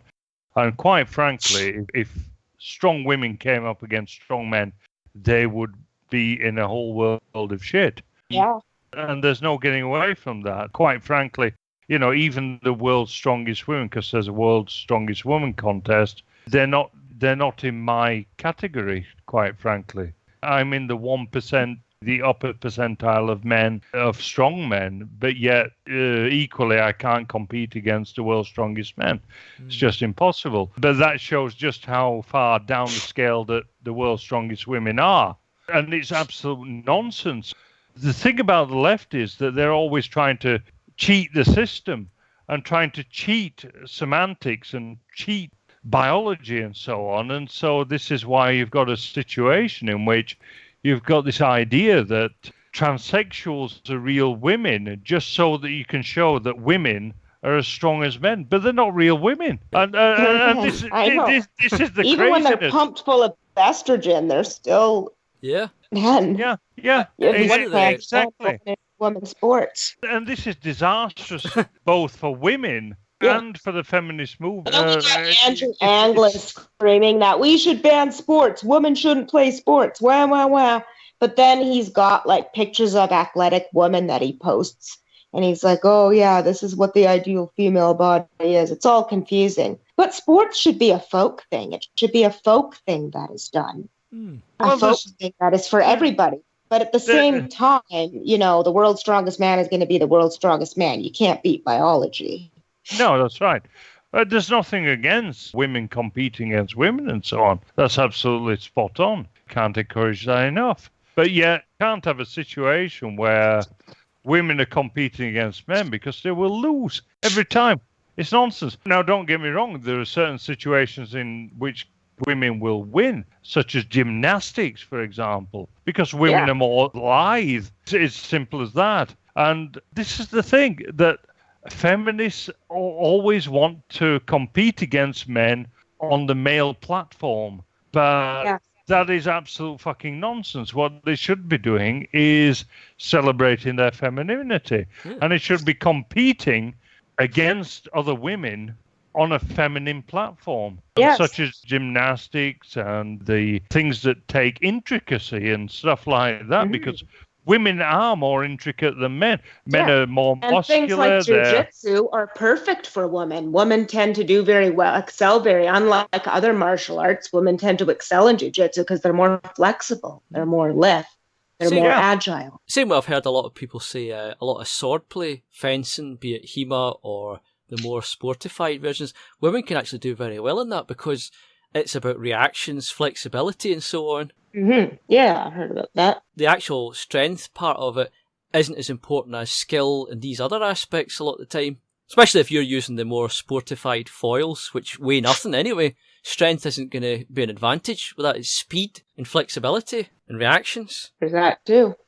I got to talk about how they took John A. MacDonald off the $10 bill. Oh, yeah. This happened under the Trudeau government. John A. MacDonald is pretty much the founding father of Canada. And so far under the Trudeau government, they took him off the bill and replaced him with some barely black-looking woman who got kicked out of a movie theater in Nova Scotia, who was fined like a penny. It was astonishing. Seriously, she was fined a penny. This is the great suffering. The best they could find to stick on their money was a very mixed race woman. She sat in the white part, and all that actually happened was she was fined because the seat she was sitting in was more expensive. It was a penny more, and she was given probably a fine of like 2 pennies or something. And that's it. That's the end of the story. I read it in Wikipedia, so Wikipedia's obviously got a leftist bias. So I think, right, look, give me the full story here. Shock me with the suffering. Somebody sat in a penny expensive seat, got a minor fine, and that's it. And that gets you on the money. Well, this is the thing. If you look at all this nonsense from a complete objective perspective, you will realize that blacks simply are inferior to whites. And I don't want to say that, but yet it is so. If they had any dignity, they would be saying, if they had any dignity and achievement, they would say, really? You're going to put one of us in the money, and the best person you could find, stretching back through history from now, is somebody who sat in the wrong seat and got a minor fine? Yeah. Well, this is the thing. At least if they put someone like Gabriel Haile Selassie on the money, I would say, okay, he's a decent guy. But yet you would have to put it on the money of Abyssinia / Ethiopia. You wouldn't put it on the money of somewhere like Britain or any Western country, really, because he's had no contribution to that. But he does have a great contribution to Ethiopia, and I've got nothing against that. And this is the thing. I've got nothing against blacks building their own culture, building their own society, and so on. And I think they should do it. I think that they should go off and be themselves and have their own people on their own money and so on. But equally, so should we. See, the problem is essentially integration. Why should we integrate? Who does it benefit? You see, the left is saying that it benefits us. But how does it benefit us exactly? How does it benefit blacks? That's what I question. I'm like, how is this? I always question diversity. We need more diversity. I'm like, well, what does this do? Yeah. It opens your mind to new ideas. I'm like, what? Skin color? Yeah. What? But there comes with a life experience of having a different color skin. And well, that's it. And why should you blend people? In any case, what is the benefit of blending people? And I apologize for my pronunciation of benefit there a moment ago. I was caught between bienfait in the French and benefit. I get confused in languages, I'm sorry. Sure. But there is indeed this idea on the left that everything should be blended and everything should be one. But why? Why? Who does it benefit? Why? Yes. Why do they talk about diversity when they want to blend everything into one? Yeah, this is like they want to change what has been for thousands of years. They want to make this dramatic change. but they've never made the case for it before they even started. No, that's right. I mean, it's a pretty long history, actually. And it comes from a Christian background. And this is the thing about Christianity and why it's all wrong-headed from the start. It's this idea that everything can be shaped by an ideology, that all peoples can be one under a certain god and a certain ideology and so on, and that all material things can be negated basically because Yahweh says so. But it's all nonsense really when you look at it, because people are different. And this is the trouble, that even today, although a lot of these leftists would proclaim to be atheists, they're still living in this Christian sphere of morality and worldview. They've never escaped it, really. Absolutely right, James. Yeah, absolutely right. And it continues to inform everything they do. It's one thing after another. It's this post-Christian, you could call it. But I don't even know if you could call it that, because if you're acting within their culture, morality, it really seems like it's still the same thing, even if you try and pretend you're not one of them. It's like if somebody followed all the commandments and all the rules and all the taboos and then said they didn't believe in Yahweh, they're kind of kidding themselves. If you follow it all, you're still one of them. Well, this is the thing about liberalism, and there is a great vacuum at the bottom of its morality, because they've taken away the religious aspect of it, which is Christianity. What is the reason for all this egalitarianism exactly? What is the basis of that? Where does it come from? And because they've taken away the religious aspect of it, the Christian aspect of it, the religious aspect of it, they've got nowhere to go to, essentially. And if you actually pin them down and say, why is equality a moral good? They have absolutely no fucking answer for it whatsoever. Yeah, it's based on nothing. It's a pure fabrication from the air. Quite right. While at least we can refer to nature, we can build on it, we can develop our ideas, but we have a foundation. We can point to something and say that's where it starts, and each step up from there is where we got to where we are now. Well, if you just step in with theory that's written from nowhere and based on nothing, then of course it's going to end up essentially mad. It's an insane fit for the world. Well, Which, remember, whether they like it or not, it is based on nature, no matter what they say. That's right. I remember one of our great philosophers of the past, and not so long ago past either, sadly died in 2012, a great man called Jonathan Bowden.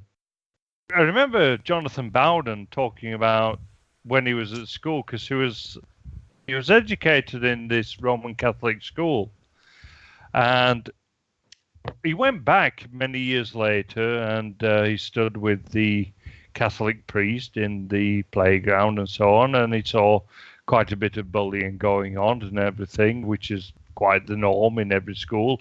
And the Catholic priest turned to him and he said, this is terrible.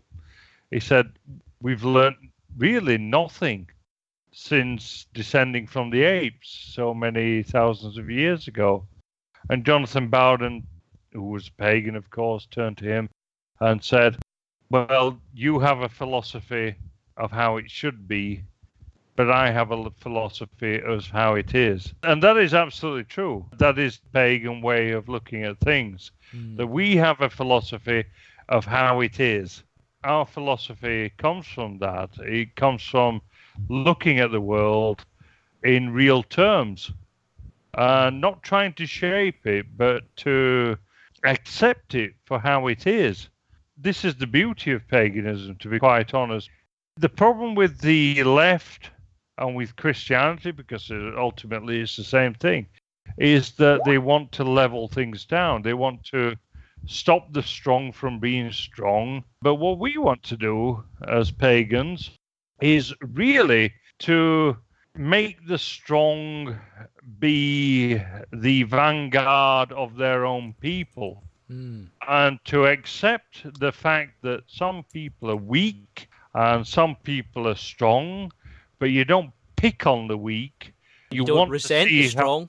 That's right. You want to see how strong you really are, by facing yourself against the other people who are strong, and especially people who are not of your people, because actually you want to test yourself against other peoples and so on. And this is, quite frankly, to be seen in nature. Prides of lions, they fight against other prides of lions and so on, and they will struggle for dominance and so on and so forth. This is quite normal. It is Christianity that is not normal whatsoever. It is the idea that you have to actually pull down on those who are stronger than you and to try to make them weaker than you just so that you can have a modicum of strength. And that is entirely wrong-headed. Yes. That's also what we see, some of the anecdotes given by Astrid there, where she's talking about some of the pettiness and the jealousy. We will see these things in our everyday life. This is what people need to realise. The culture isn't something it's in a museum. It's not on the TV or the cinema screen. The culture is what we're steeped in every day because it informs everybody's morality and behaviour. When people see maybe Astrid do well, do they say, well done, Astrid, and take pride in it? Either for somebody to raise themselves up, somebody of their own people to go up, or do they get petty bitches that snipe? And you'll get this all around the world. It has this infection in the culture. I'm sure we've all got anecdotes and experiences that probably align with that. Yeah. Neil, what are your thoughts on the way the cultures work? The sort of, well, I would feel perversion of it, but the way it's now a sort of negative reinforcement, a pulling down effect rather than an uplifting that we seem to be noticing. Have you experienced that, or do you notice it with other people's stories or life? I noticed that when throughout my life, if there's ever something you really care about, people will know it. And mine's playing guitar. And people know that if they really want to hurt my feelings and bring me down completely for the week, they'll say something about my guitar playing ability. It's just a personal thing that affects me. And I can see it happening. I can see it happening to other people and what they love and what they do, something that they feel strongly about. It's the best way to really bring somebody down and pick at them and hurt someone. But at the same time, and the more it happens to you, the stronger you get, and the more you're able to deal with it. So I think we've got to all go through this sort of cleansing by fire in order to solidify our foundations. We need our beliefs tested. We need to have our beliefs and skills tested, which is unlike the Christians whose argument will fall apart after about 3 or 4 sentences. We have to be really strong in our convictions, and we need that constant criticism, I think. Yeah. As long as it's healthy. You're just talking about this sort of fire hardening. I think with the internet, you see that more than ever. You get these cycles of negativity, be it the sort of MGTOW cesspit, or just generally the hostility you'll get randomly. People will vomit out these things in comment sections for no reason at all to total strangers online. It seems to encourage that. It's just our culture now. I noticed people on our side especially. I mean, we really are whipping people of society today. We can't say or do anything. We can't stand up for ourselves. We're not really allowed to stand up for ourselves. We're not allowed to be proud of who we are and what we want and what we believe. And we have a society like that because we've been dominated by Christianity for so long. A subservient religion from the desert that's got no place here. It's alien to us. And it's destroying us.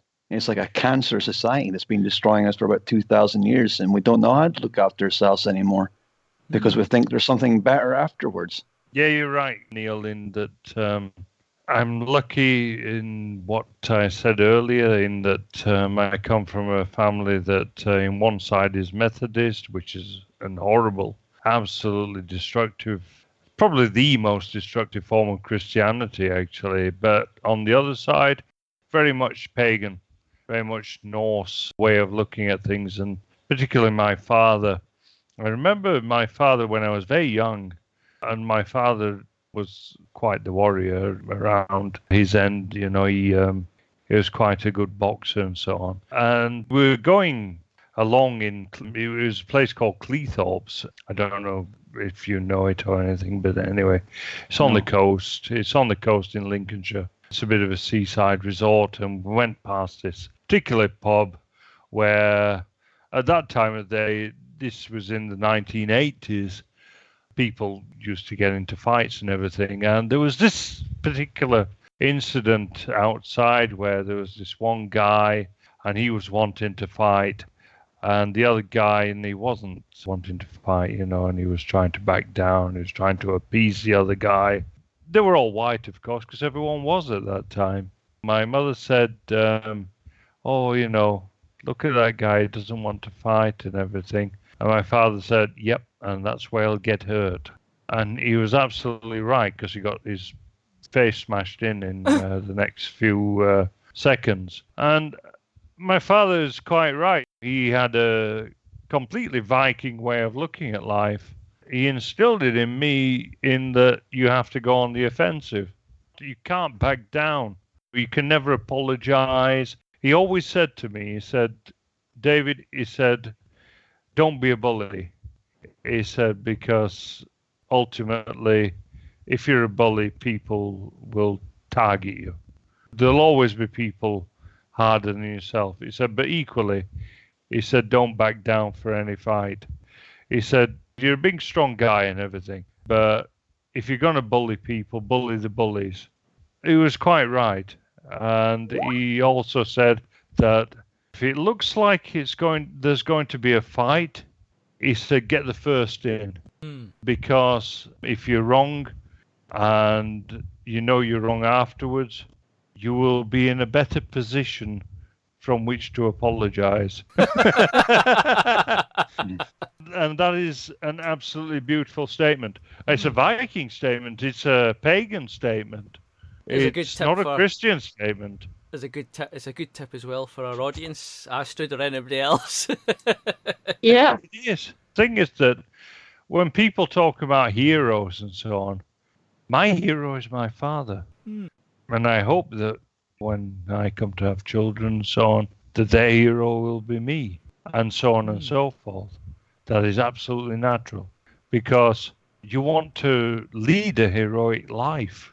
And I can't understand people who want to lead a bourgeois life or a leftist life where they're constantly having to denigrate themselves and to play the weakling and to be subservient to something, whether it be an idea, whether it be an alien god, whether it be a falsehood, whereby they have to sort of want to be strong, but yet at the same time pretend to be weak, like they do in business, especially people who are white. It's completely wrong-headed. It's an anti-heroic ideal, and I don't understand it at all. I think it's just because it's been so long. It's been so long. We've had this Christianity dominating our island, causing strife for hundreds and hundreds of years. It's led to the deaths of hundreds, thousands, maybe millions of people over the past 2,000 years because of it. And slowly we've learned fighting's bad. Nothing ever happens good from fighting back. Except, of course, if you don't fight back, you get punched in the face. And you get beaten down. And that's just a simple fact of it. You don't have to be a good fighter. You don't have to be like Mike Tyson in the ring, but at least defend yourself. Tear out an eyeball if you can. I think this is a lesson that Astrid herself has found in what she's described in our anecdotes here, her life stories. Is it's all about defending yourself, standing up for yourself and rising up. Yeah. I don't think you've achieved what you have, Astrid, by turning the other cheek and just accepting the blows, have you? No, not at all. Yeah, and I think that's definitely a positive note there to end things on. Unless anyone's got anything to add? I'd just like to say that basically I hate the Christian idea that everyone has to be weak and broken down, and you have this leveling aspect of it. But equally, there are a lot of people on the alt-right who we hate, of course, because they're involved in all kinds of nonsense, and equally you can see that they don't really mean what they say. But there are many ways in which to be strong, and you're not strong by picking on the weak, and especially not by picking on the weak of your own people. Which is why there's a taboo against preying on children. It's built right in as an instinct. Absolutely right. Absolutely right. And so the way that you're meant to be strong is by competing against other people who are strong and protecting the weak. You're meant to protect the weak of your own people. If you're really strong and if you're of the vanguard of your own people, you stand before them and you shelter them, you become the hero. And that is how gods are created, actually. The idea of gods is basically that they're the heroes of old. And it is reciprocal because, of course, just as a people creates the gods create the people. Mm. And so the people become more heroic and so on and so forth. I mean, it seems like basic common sense. And yet, common sense is not common. And this is the great problem, of course, that we have in Western societies and in Western spirituality, in that we've imbibed all this Judeo-Christian nonsense and things that are quite plain to see and common sense are no longer such. We have to get back to these basic ideas of being strong, and in different ways as well, you know, because you can be strong physically, you can be strong mentally, you can be strong spiritually, you can be strong in a masculine sense, you can be strong in a feminine sense. There are many ways to be strong. You can defend your people in any way that it is possible to do so, because that is what is right. Because the first law of nature, of course, is survival. And you want your people to survive, just as you want your family to survive, and your extended family to survive, and your race is a part of that. Because ultimately, the race is the extended family. These ideas have been lost simply because they're pagan ideas, and because we've had these ideas replaced by Christianity, which is this one-shoe-fits-all religiosity for basically a lumpen proletariat, a world mass and man. That means good stuff, Dave. It really is. Yeah, fancy sending me over a keg or two. Well, I've been on quite a numerous amount of stuff here. I've been on beer. I've been I on. can tell. Yeah, I've been Very on beer. I've been on philosophical mead. I've been on blueberry wine. It's marvelous stuff. I'll be honest. You'll be steaming. I think Well- we can start coming to a close now. Have you anything to add, Astrid? You consider it an open mic. An open mic. Yeah, is there anything you'd like to add before we close? Fear the rake! Don't fear the raker! What a good message to end things on. So Rake the hose heads! Leave for now! Hang on. Ring out the leaf blowers! Trudeau blows! I love you. But I have to bring you back on something, and that is that, Don't Fear the Raker. Isn't that a boomer song? oh, see, she's back on the boomer songs. She's got a secret weakness for them. I know. I know. There's nothing wrong with BOC. And on that note, then, I'd like to thank my co-host for today, Hannah, who sadly had to drop out earlier on. Neil, if you say goodbye. Goodbye, everyone. Sorry I wasn't much, didn't contribute much there. I don't really know a lot about that kind of stuff. But you got a few. Yeah, it was good pieces in. listening in on it, though. I've learned a thing or two. Yeah, good having you involved. And Dave, I'd like to thank yourself. You're welcome, and so is my beer. And Astrid, a special thanks to you for joining us today. Yes, thanks for inviting me. I've had a wonderful time. I hope we maybe for will see you dropping by. again. We can maybe talk about runes Yeah. and paganism again. Definitely, yeah. I hope our audience enjoyed it, and in honour of our guest today, I'll just play us out.